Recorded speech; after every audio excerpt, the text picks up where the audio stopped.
What's up there guys, this is Cob and this here is going to be a video talking about my first impressions of Overwatch. As some of you might know, I did get my hands on weekend beta access and that's kind of the reason that this video is a little bit late.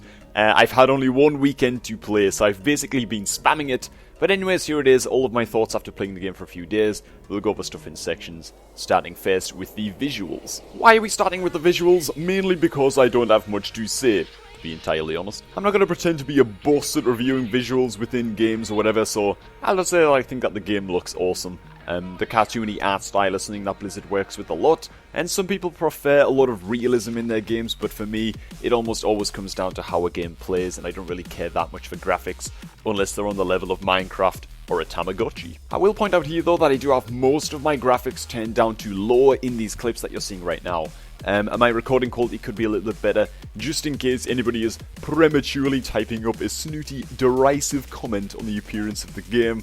It can look better than this. I'm also a big fan of the UI within the game. It's very, very minimalist, and I really like a clean UI, as you might be able to tell from my WoW videos, but some people have said that it's too clean, the main criticism being that there is no minimap. Now, I'm not sure where I fall in on this. I guess I don't mind too much that there's no minimap. There's something kind of immersive in having to manually look around within the game to know where your teammates and opponents are positioned. But I would have no problem with having a minimap added either. I don't think that it will happen, you know, just to put that out there, and I don't think that it would really add much to the gameplay either. So now that all that crap is out the way, let's move on to the heroes within the game. So just say right off, all of the heroes that I tried, and I played around half of them, were just so flavoursome and unique and were generally a ton of fun to play. Even tank heroes like Reinhardt and Winston, which I didn't expect to enjoy at all, I can honestly say were some of the most satisfying meatball heads I've ever piloted in all of my gaming days. Not every hero felt like a good match for my playstyle, such as the idiot mongoloid mouth-breathing hero that is Bastion, but that's just down to personal preference.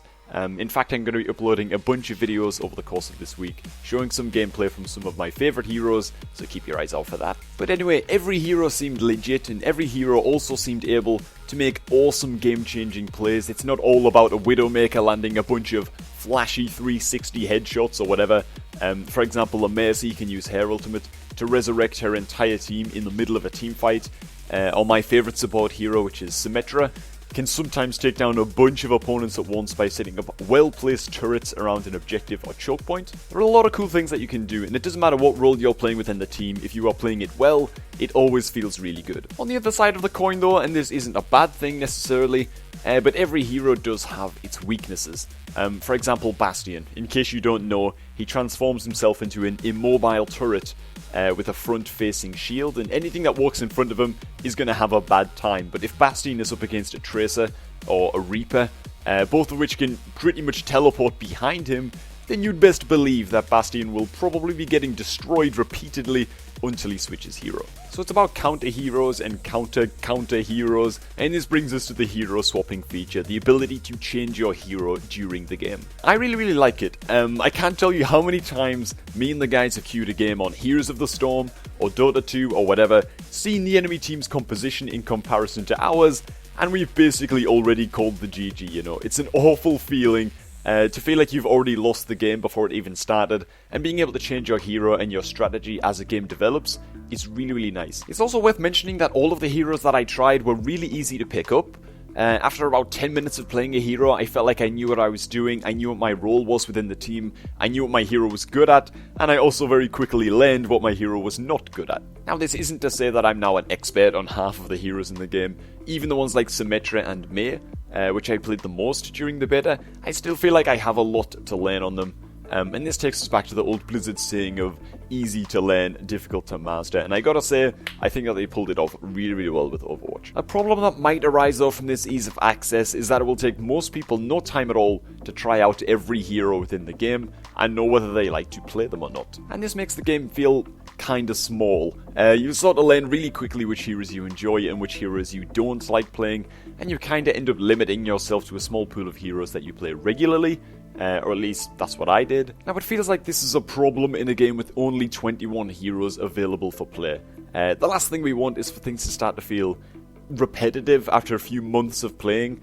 It's especially worrying, as it has been mentioned by Blizzard during BlizzCon, that the number of heroes, currently in the game is something that they are actually happy with, and I feel like they should be aiming for at least double what they have in the game right now. A small hero pool also means that when you're on the attacking team, it feels like you're facing basically the exact same defensive heroes every single game, consisting, of Bastion, Widowmaker, Torbjorn. So more variety would definitely be my biggest request for the game. Next up, what did I think of the maps and the game modes? Visually, again, all of the maps were really good, and I'll say that most of them had a good balance between choke points, to save the defending team, and flanking routes to help out the attackers. Though I have to mention the map Hanamura in particular.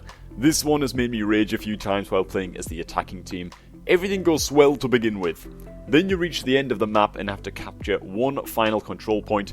Maybe it's just me, but I felt like this map was too much in favour of the defending team at this ending point. It kind of felt like every single entrance that you attack from is a choke point with only one flanking corridor, which is really easy for defenders to cover if they're smart. And of course the defending team is spawning around 15 meters away, from where you kill them.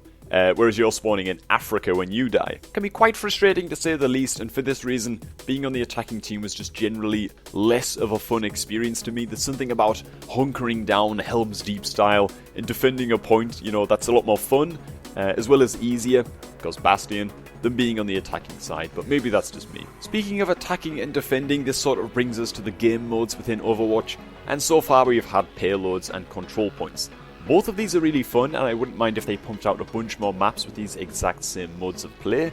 But there are also modes like Gun Game, only I guess you'd be cycling through heroes instead of guns. Maybe things like Capture the Flag, Deathmatch, all of these would be really cool to see. And I think we all expect to see a big variety in the modes available to play, when Overwatch comes to release. So to wrap this one up, what are my overall thoughts on the game? I do feel like Overwatch will run the risk of becoming a little bit boring to some people after a few weeks or months of playing, and I don't think I'll fall victim to this boredom, because I really don't mind repetition being an old school WoW player, but with a small hero pool and sometimes feeling like you're facing cookie cutter defensive lineups every other game, some people will lose interest pretty quick. I really hope that they don't, but I think that they will. And it's because of this that I'm really hoping that they pump out a lot more heroes as time goes on, because I just think that will help the longevity of the game so much. But anyways, again, got a few videos coming up showing off my favourite heroes within the game, and they are Mei, Soldier 76 and Symmetra. But for now, I want to thank all of you guys for watching. I hope you're all canny hyped for this game still, because it does deserve it. I hope you all have an awesome day. I'm going to catch all of you guys just a tad bit later.